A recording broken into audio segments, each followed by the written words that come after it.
Selamat sore dan selamat datang kembali di konten Mikey Ball.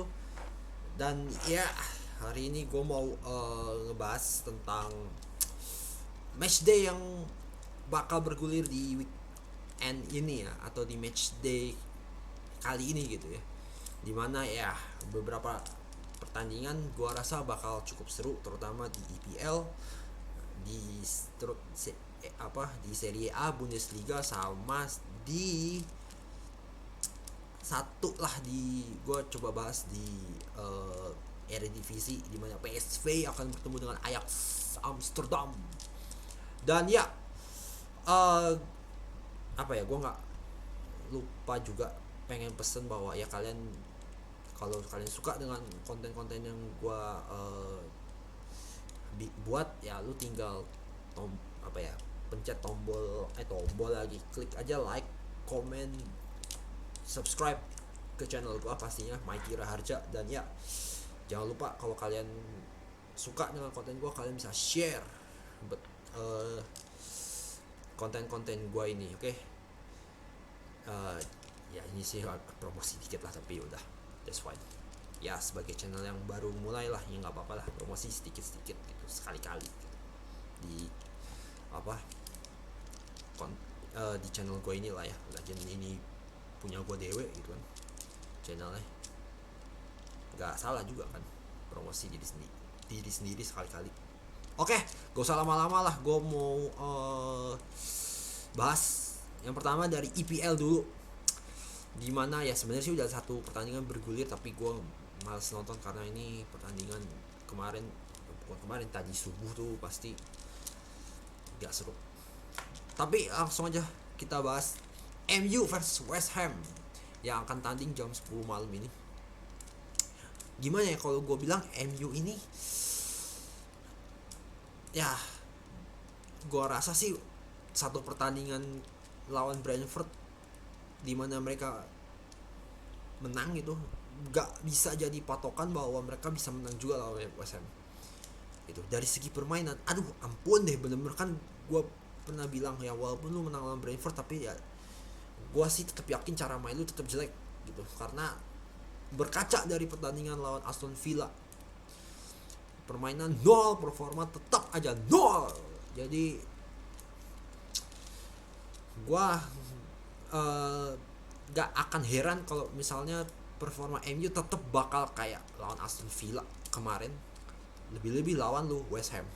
West Ham itu sebenarnya juga kalau dari segi kedalaman squad dan dari permainan, kedalaman squad nggak gitu dalam, permainan pun biasa aja gitu, cenderung ya pom-poman doang, hoki-hokian doang gitu. Jadi apa ya, kalau contoh kayak Bowen, atau ya Bowen lah misalkan perform gitu ya, mungkin setengah nyawa permainannya mereka bisa lebih perform lagi gitu. Karena kan Bowen ini kan kayak ibaratnya yang apa ya, yang benar-benar memikul mayoritas nyawa permainan West Ham gitu. Di samping itu jalan sini juga dan lain-lain gitu. Tapi ya gue lihat dari segi permainan sebenarnya West Ham tuh juga biasa banget gitu, kayak tim-tim Inggris pada umumnya. Cuman karena mereka apa, performanya di paruh pertamanya bagus, nah mungkin agak kepengaruh di situ sekarang untuk West Ham. Sementara MU, gue lihat di bawah Rangnick ini juga gak berubah loh. Kan tadi makanya gue bilang sebelumnya, permainan nol, performa pun nol. Jadi gue ngelihat juga, gue gak yakin juga bahwa mereka benar-benar bisa bisa lah untuk mendominasi pertandingan at least, atau bermain dengan cara yang berbeda gitu, dengan aura yang beda gitu. Karena kelihatan banget Rangnick ini, gue lihat udah pasrah maksimal gitu. Ya udah, pakai aja 4-2-3-1 yang kemarin mereka mainkan pas pelatih sebelumnya gitu. Karena pas dipaksa 4-2-2-2 gak nyambung semua ini pemain. Jadi ya mungkin Rangnick di situ ngeliat gue hopeless kalau gue pakai 4 triple 2 buat squad ini, karena squad ini kayaknya nggak bisa ngejalanin apa ya strateginya gitu loh.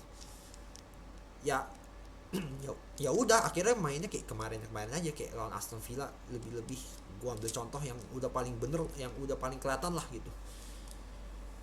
Dan lawan Brentford pun juga sebenarnya gue sih emang gak nonton, tapi gue sih ngeliat ya ini pasti dari segi permainan udah pasti amburadul, karena ya karena jeda waktunya cuma 3 hari, ya lu gak akan mungkin lah bisa nyulap gitu tek satu dalam satu malam di pertandingan tertentu berubah gitu permainan benar-benar bagus, praktis yang bagus. Dari segi permainannya MU itu cuma pas ngelawan Crystal Palace doang, itu pun juga mereka nggak bisa buat banyak juga gitu. Dan ya kesimpulan akhir kalau buat gua sih, ngelihat dari performa kedua tim ini dari beberapa pertandingan terakhir, gua harus bilang gua sedikit 1% lebih unggul untuk West Ham. Karena MU ini kalau ya MU sih tetap punya peluang terbuka untuk menang gitu, untuk bisa lebih mendominasi pertandingan. Tapi kalau misalkan mainnya kayak kemarin, bukan gak mungkin lu diobok-obok sama West Ham sekarang. Ya kita lihat aja nanti kayak gimana. Tapi yang jelas gue sedikit harus mengunggulkan West Ham. Oke. Terus yang kedua, Southampton lawan City. Ya Southampton lawan City ya gue gak usah ngomong lah, karena ini Southampton juga mainnya jeleknya minta mampus juga. Dan ya City berkali-kali gue bilang ya mereka akan tetap main apa yang sudah mereka mainkan bersama Pep sama ini. Dan ya gue bilang sih tetap jelas gue ngunggulin City. Itu sih udah tutup buku lah pertandingan ini. Arsenal Burnley. Nah, gue mau tahu nih sebenarnya Arsenal ini sebenarnya bisa benar-benar konsisten apa enggak gitu, karena dalam beberapa pertandingan terakhir mereka ini kelihatan banget beberapa pemain kuncinya out of performance.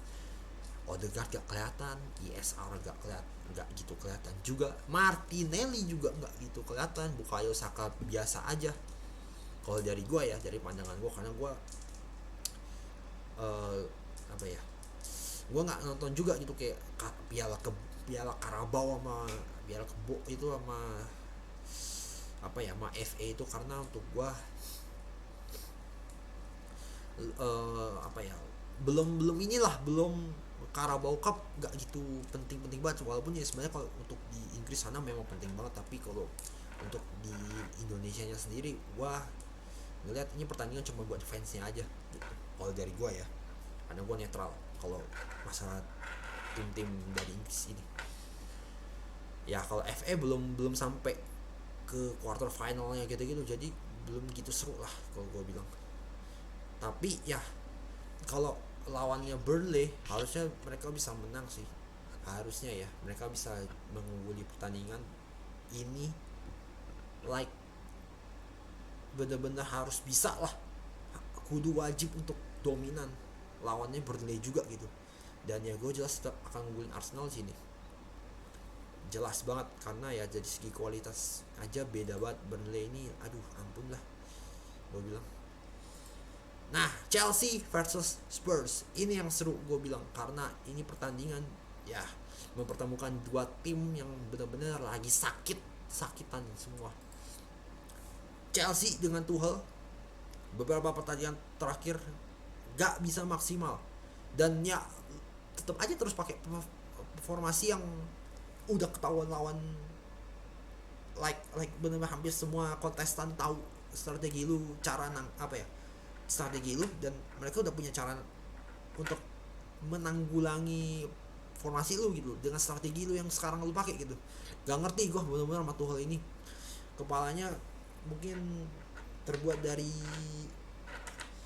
apa ya, dari bauksit, nah batu gitu keras gitu, nggak ngerti gue, tetap masih aja berpegang pada 3-4-3 yang harusnya dia sadar udah nggak bisa lagi digunain gitu, karena ya Dan beda banget kalau gue lihat kemarin nonton sedikit Chelsea di Carabao Cup pakai 4-2-3-1 lebih berjalan. Dan ya gue nggak tahu lah nanti Chelsea bakal mainin kayak gimana, tapi yang jelas beberapa pemainnya pun dengan 3-4-3 ini nggak perform. Even Jorginho sama Kante dimainin bersamaan, ini dua juga nggak kelihatan. Jadi gue sumpah bener-bener untuk Chelsea ini hopeless lah kalau misalkan mereka pakai 3-4-3 gitu. Aduh sampai belepotan nih gue ngomong nih. Mereka sampai pakai formasi yang kemarin lagi, ya udah siap senam jantung aja untuk fans Chelsea 90 menit. Di samping itu lawannya juga Spurs gitu. Aduh, ini Spurs ini juga ya berkali-kali cuma ngandelin counter doang gitu. Ya walaupun ini akan jadi senjata juga buat mereka karena ya kalau Chelsea pakai 3-4-3 aja, ya mereka akan lebih punya kesempatan untuk counter karena ya berkali-kali gue lihat Chelsea dengan 3-4-3 banyak meninggalkan ruang yang benar-benar besar lah karena pemainnya banyak yang ninggalin posisinya gitu. Karena kalau lu pakai 3-4-3 otomatis ada kayak 6 sampai 7 orang untuk nyerang lah gitu. Dan resikonya nggak ada yang nyimbangin gitu.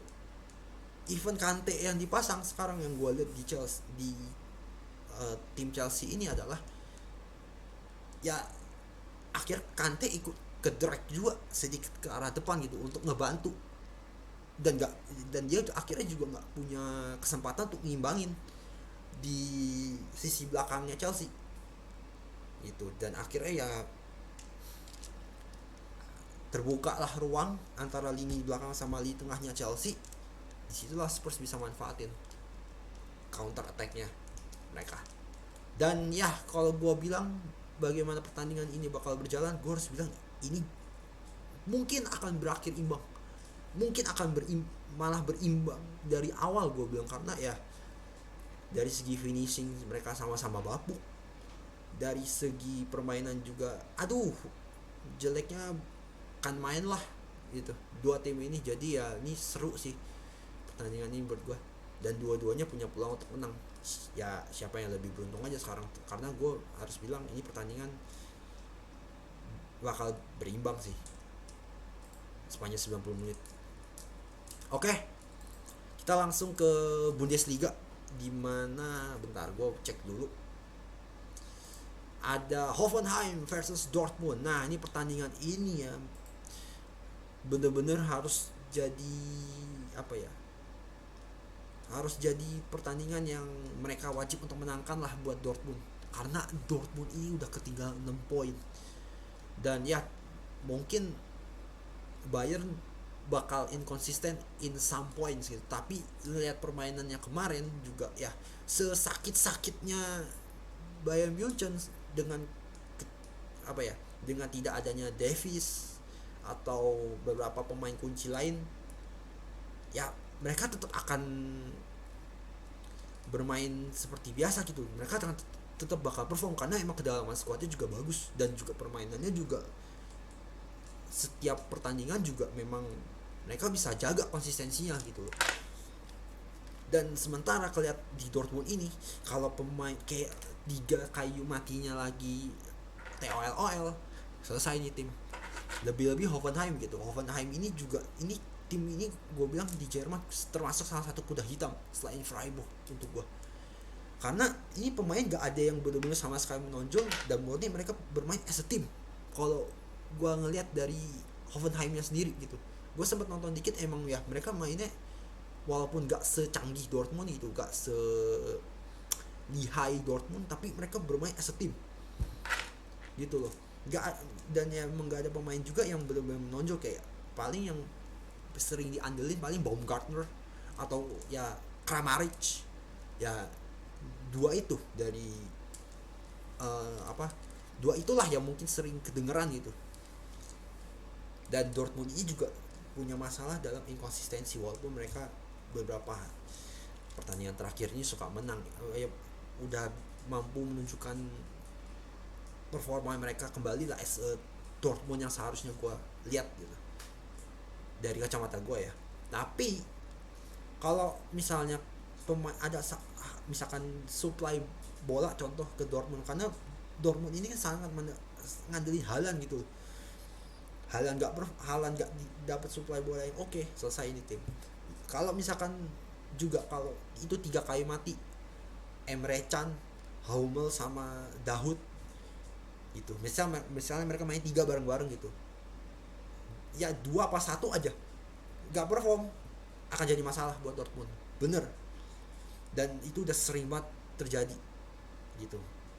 Dan ya sorotan gue juga Dortmund ini masih juga lelet dalam transisi bertahan. Oke, tapi ya gue sih bilang di sini pertandingan ini ya kalau tidak ada masalah yang berarti harusnya Dortmund bisa lebih unggul atas Hoffenheim. Oke, terus kita ke Serie A, Grande Partita. Nah ini yang akan seru nih, Milan versus Juventus. Nah ini 2 tim ini buat gue menjadi pertandingan yang sangat penting buat mereka berdua, karena mereka berdua harus mengincar 3 poin, dimana Juventus punya misi untuk mengembalikan tim mereka untuk bisa ngambil spot di UCL atau enggak main di Eropa lah. Sementara Milan ya harus bisa jaga konsistensinya mereka supaya mereka bisa terus membayang-bayangi Inter lah dalam Scudetto nanti. Tapi kedua tim ini dari segi permainan jeleknya gak karuan lah, gue bilang super ampun bener gue buat 2 tim ini.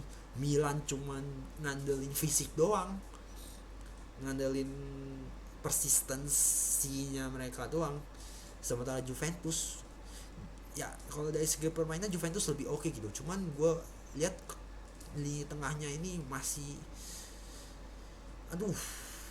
gak bisa lah, masih jadi kayak useless banget untuk Juventus sampai sekarang ini, dalam artian mereka gak bisa berkontribusi total di squad Juventus sekarang ini gitu. Dan ya paling penting 2 tim ini inkonsisten, bener inkonsisten banget gitu. Kalau kita ngebandingin ya nih dari Milan gitu, Milan dengan full tim pun gak bisa ngelawan Liverpool ya kalau kita compare ke Eropa gitu. Juventus ya itu tinggal tunggu waktu aja sekarang, kualitas mereka juga ya sami mawon lah sama AC Milan gitu ya, 11-12 itu mirip gitu. Tapi kalau gue bilang sih ya, ngelihat untuk Serie A nya sendiri, dalam skala Serie A gue harus bilang gue lebih mengunggulkan Milan untuk menang. Dan ya dalam segi menguasai pertandingan gue rasa juga Milan sih mestinya sih bisa lebih dominan gitu. Tapi ya gue nggak tahu juga karena ini big match, Grande Partita di Serie A, anything could happen, everything could happen itu. Jadi ya ini pertandingan bakal seru, dan ya mungkin untuk fans mereka berdua ini wajib banget nonton sih, jujur aja. Dan ya satu lagi Eredivisie, PSV lawan Ajax. Nah PSV ini kalau gue lihat sebenarnya dari segi permainan tuh kayak mirip Ajax gitu, cuman PSV itu kadang-kadang juga mainnya juga ya gue sih nggak begitu nonton, cuman kadang-kadang kalau mereka dalam posisi kejepit ya gak karuan lah cara mainnya mereka gitu. Lebih-lebih pas pertemuan pertama mereka main itu gak karuan banget pas mereka tandang ke Johan Cruyff Arena. Sementara Ajax ya gitu, Ajax itu karena mayoritasnya pemain muda semua, ya lu gak bisa menuntut mereka untuk terus bermain 100% gitu loh. Pasti akan ada suatu waktu di mana performa ya tuntutan lu oke lah, lu harus memberikan mereka semangat untuk mereka yang muda ini bermain 100% gitu. Tapi kan ya gak tahu kan, ada saatnya juga mungkin beberapa pemainnya mereka underperform gitu karena mereka masih muda dan mereka masih nyari-nyari bentuk permainan terbaiknya dari diri mereka gitu. Bersamaan juga dengan apa yang diterapkan sama Ten Hag. Nah itu doang sih. Tapi kok dari segi permainan secara umum ya ini gue udah nggak usah ngomong lagi karena ya udah nyetel semua permainan dari uh, Ajax ini. Udah nyetel sama formasinya dan nyetel juga sama gameplaynya, jadi tinggal terapin aja sama ya form of the day dari pemain-pemain Ajax ini. Dan gue bilang harusnya ya, kalau tidak ada kendala yang berarti, harusnya Ajax bisa lebih unggul dari PSV dari, dan mulai dari ya yang utama lah dari segi permainan aja. Gue yakin sih, karena ya inkonsistensi dari pemain Ajax ini ya, yang mayoritas muda-muda ini ya, itu kan paling mungkin terjadi kayak cuma ya at least 1 kali 2 kali gitulah. Tapi ya kalau mereka nemuin bentuk permainan terbaiknya mereka lagi dengan strategi yang udah diterapkan dari awal musim, dengan strategi bola pendeknya mereka, ya harusnya Ajax tetap bisa mendominasi lah setiap pertandingan ada, termasuk lawan PSV nanti. Bukan nanti, besok malam.